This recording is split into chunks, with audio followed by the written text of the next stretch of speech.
Motion इससे पहले थोड़ा बहुत पढ़ा होगा हमने, 8th क्लास में मोशन पढ़ा है। क्या पढ़ा है कि मोशन की डेफिनेशन इतनी निकल के आती है, when an object change its position WRT time, WRT की फुल फॉर्म पता है, विद रिस्पेक्ट टू टाइम। यानी जब कोई ऑब्जेक्ट समय के अकॉर्डिंग, टाइम के अकॉर्डिंग अपनी पोजीशन को चेंज करता है तो उसको क्या कह देते हैं भैया, मोशन। 8th क्लास में तुम पढ़ के आए हो। 8th क्लास में मोशन के टाइप भी पढ़े थे। फर्स्ट टाइप था रेक्टिलिनियर, फिर रेक्टिलिनियर मोशन मतलब वो मोशन जो स्ट्रेट लाइन में होता हो। एक होता है कर्विलिनियर मोशन जो कर्व में हो, जैसे पहाड़ के चारों ओर। फिर एक मोशन होता है सर्कुलर मोशन जो किसी सर्कुलर पाथ में हो, जिसकी रेडियस फिक्स हो, है ना। अच्छा, इसको सर्कुलर मोशन कहोगे? हैं? नहीं है, शुरू एंड तो वही हो गया, लेकिन इसका जो रेडियस है फिक्स ही नहीं है। पहली बात तो ये सर्कल ही नहीं है ना, तो सर्कुलर मोशन भी नहीं है। ये कर्विलिनियर मोशन की कैटेगरी में आएगा, है ना, कर्व बन रहे क्योंकि। फिर एक आता है रोटेशनल मोशन।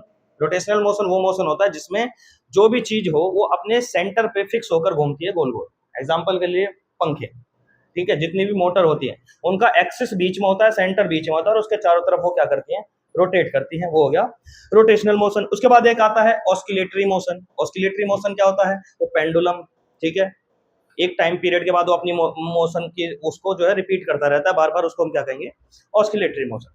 लेकिन 9th क्लास में ये सारी चीजें खत्म होने के बाद हम ये बस पढ़ेंगे मोशन क्या है।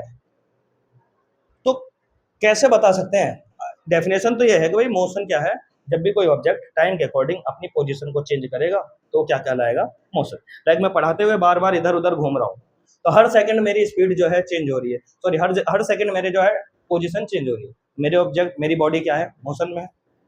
जिस कैमरे में रिकॉर्ड हो रहा है वो कैमरा मैंने अगर 10 मिनट पहले वहां लगाया था तो क्या 10 मिनट में वो हिला? नहीं हिला, अपनी ही पोजीशन पे। टाइम चेंज होता रहा लेकिन उसकी पोजीशन चेंज नहीं हुई, तो वो किस में है, रेस्ट में। ठीक है, मोशन और रेस्ट दोनों एक ही पहलू हैं, एक सिक्के के दो पहलू। अगर मोशन नहीं होगा तो क्या होगा, रेस्ट। रेस्ट नहीं होगा तो क्या होगा, मोशन। लेकिन पहचानो वो कैसे दोस्त, क्या ऐसे दो क्राइटेरिया हैं या कैसे कौन से क्राइटेरिया जैसे हम कह सकते हैं ये ऑब्जेक्ट मोशन में है। अच्छा, एक कंफ्यूजन के लिए सवाल देते हैं, ये बताओ, हम सब, तुम सब बैठे हैं, तुम सब यहाँ बैठे हो अपनी अपनी जगह पे, बेंच, चेयर, ये टेबल है, ये फोन है, ये मोशन में है या नहीं है?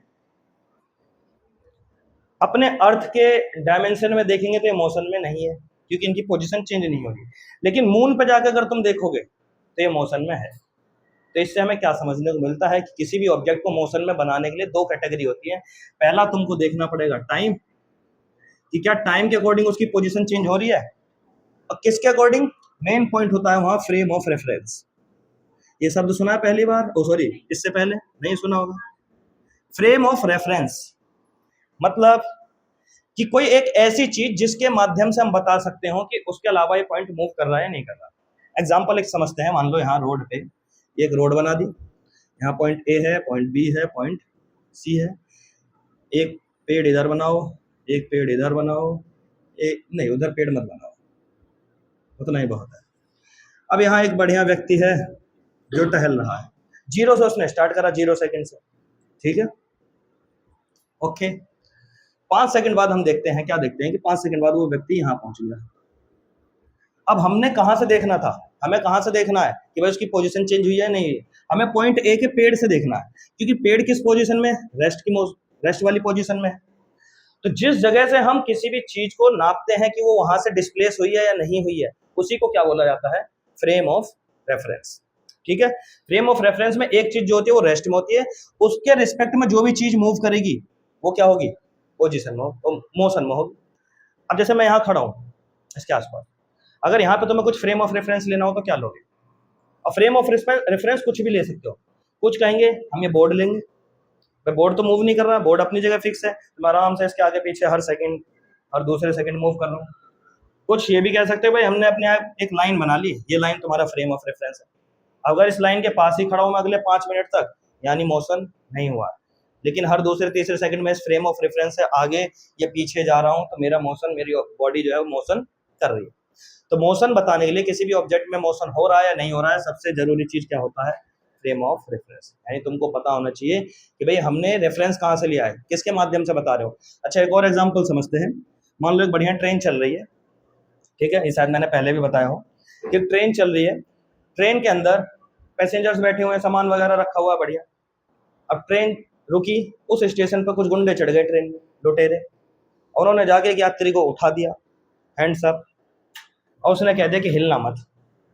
अब वो ट्रेन क्या हो गई, मतलब ट्रेन तो चल रही है, अब कायदे से वो यात्री और वो सारे लुटेरे जो है वो किस में है, ट्रेन के अकॉर्डिंग मोशन में है, लेकिन उस व्यक्ति ने कह दिया कि हिलना मत। अब हिलना मत का मतलब क्या है, रेस्ट, यानी रेस्ट में रहो। क्या एक्चुअली में वो व्यक्ति रेस्ट में है, नहीं है, वो प्लस वो डाकू प्लस वो सारी चीजें क्या कर रही है, मोशन में है। अच्छा, हम कैसे बताएंगे कि मोशन में है, क्योंकि मान लो ट्रेन जब चल रही है, बढ़िया ट्रेन चल रही है, तो ट्रेन के बाहर की तरफ कहीं पेड़ होगा या कहीं खंबा होगा, उस खंबे को अगर हम फ्रेम ऑफ रेफरेंस मानेंगे तो ये ट्रेन मूव करती जा रही है ना लगातार, तो ट्रेन तो मूव कर रही है। क्या वो दोनों जितने भी अंदर पैसेंजर है वो रेस्ट में है या नहीं है, वो सारे रेस्ट में है। क्यों रेस्ट में है, अपनी अपनी पोजीशन के अकॉर्डिंग। फ्रेम ऑफ रेफरेंस जो वो लेंगे, जैसे एग्जांपल के लिए मान लो यहाँ पर छत पर ट्रेन की ऊपर जो वो होते हैं जहाँ पे सामान रखा जाता है, यहाँ पे मान लो कोई सामान है, अब ये सामान किस में है, रेस्ट में। यहाँ पे खड़ा डकैत भी किस में है, रेस्ट में। जिसकी तरफ उसने बंदूक की है वो भी किस में है, रेस्ट में। अगर हम इस वाले सामान को फ्रेम ऑफ रेफरेंस मानेंगे तो अगले 3 मिनट में ना तो चोर की पोजीशन बदली है और ना ही इसकी पोजीशन बदली है। जब दोनों की पोजीशन नहीं बदली है तो ये सारे इस फ्रेम ऑफ रेफरेंस के अकॉर्डिंग किस में है, रेस्ट में। लेकिन इस फ्रेम ऑफ रेफरेंस के अकॉर्डिंग किस में है, मोशन में।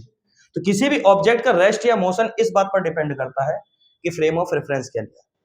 फ्रेम ऑफ रेफरेंस ही बताएगा कि ऑब्जेक्ट रेस्ट में है या ऑब्जेक्ट मोशन में है। दूसरा, टाइम तुम समझ ही गए हो, टाइम से क्या पता चलना है भाई कि टाइम अगर बढ़ रहा है तो पोजीशन भी चेंज हो रही होगी, टाइम घटेगा तो नहीं, टाइम नेगेटिव तो होता नहीं है, -5 सेकंड -6 सेकंड। टाइम जैसे जैसे बढ़ रहा है, अगर उसके अकॉर्डिंग ऑब्जेक्ट की पोजीशन चेंज हो रही है तो वो किस में आ जाएगा, मोशन में आ जाएगा। तो मोशन की डेफिनेशन ये सिंपल है कि जब भी कोई ऑब्जेक्ट अपनी पोजीशन चेंज करता हो with respect to time, time के अकॉर्डिंग उसकी पोजीशन अगर चेंज हो रही है तो क्या कहलाएगी, मोशन कहलाएगी। ठीक है, यहाँ तक क्लियर। तो देखो, जो अगला टॉपिक है डिस्टेंस और डिस्प्लेसमेंट। डिस्टेंस एंड डिस्प्लेसमेंट, इसको पढ़ने से पहले हमें दो चीज पढ़नी पड़ेगी जो कि फिजिक्स में तुम्हें 12th तक काम आने वाली है। क्वांटिटी, हर एक जो भी तुम्हारे पास किलोमीटर डिस्टेंस होती है और डिस्प्लेसमेंट होती है, जो भी चीजें हैं, एक्सेलरेशन, वेलोसिटी, जो भी पढ़ोगे उसको तुम्हें दो कैटेगरी में डिवाइड करना होगा, यानी दो क्वांटिटीज में डिवाइड करना होता है। एक क्वांटिटी होती है स्केलर और एक होती है वेक्टर। वेक्टर स्केलर क्वांटिटी, जैसे वो सुना है, क्या सुना है कि स्पीड को किस में नापते हैं, किलोमीटर पर आवर में। उसी वो किलोमीटर पर आवर नापने को ही वो कहते हैं मेजरमेंट, है ना, कि जिसके पास क्या होता है, मेजरमेंट होता है। यानी स्केलर क्वांटिटी कौन सी क्वांटिटी होगी, quantity which has only magnitude, यानी जिनको केवल हम नाप सकते हैं उनको क्या कहते हैं, स्केलर क्वांटिटी। जैसे स्पीड क्या हो गई, स्केलर क्वांटिटी होगी, तो उसको नाप सकते हो भाई इतने मीटर पर सेकंड या इतने किलोमीटर पर आवर, किसी भी ऑब्जेक्ट की क्या है, स्पीड है। सेम ऐसे डिस्टेंस को नाप सकते हो। तो वेक्टर क्या होता होगा, सेम होता है बट थोड़ा डिफरेंट होता है, quantity which has magnitude as well as direction, यानी मैग्नीट्यूड के अलावा क्या हो, डायरेक्शन भी हो। स्पेसिफिक हो जाता है डिस्प्लेसमेंट, सॉरी वेक्टर क्वांटिटी, ये बताता है कि ये चीज इस डायरेक्शन में हुई है, उसकी डायरेक्शन फिक्स हो जाती है। तो उस केस में जब भी डायरेक्शन फिक्स हो, डायरेक्शन पता हो, तो वेक्टर क्वांटिटी है, वरना वो कौन सी क्वांटिटी है, स्केलर। और पूरी फिजिक्स में जितनी भी हम चीजें पढ़ेंगे, जितनी भी मेनली मेजर थ्योरीज पढ़ेंगे, वो सबको स्केलर या वेक्टर की कैटेगरी में हमको डालना पड़ेगा। तो आइए अगले टॉपिक पे चलते हैं जिसका नाम है डिस्टेंस एंड डिस्प्लेसमेंट। ठीक है, इसलिए मैंने डिफरेंस के फॉर्म में लिख दिया क्योंकि शायद ये पेपर में डिफरेंस के फॉर्म में ही आता है 3 नंबर में काइंड ऑफ। तो डिस्टेंस की अगर डेफिनेशन देखोगे, बड़ी ही सुंदर, simple, the total path covered by a body, यानी कोई भी एक ऑब्जेक्ट जो टोटल रास्ता चल के आता है उसी को क्या कहते हैं, डिस्टेंस कहते हैं।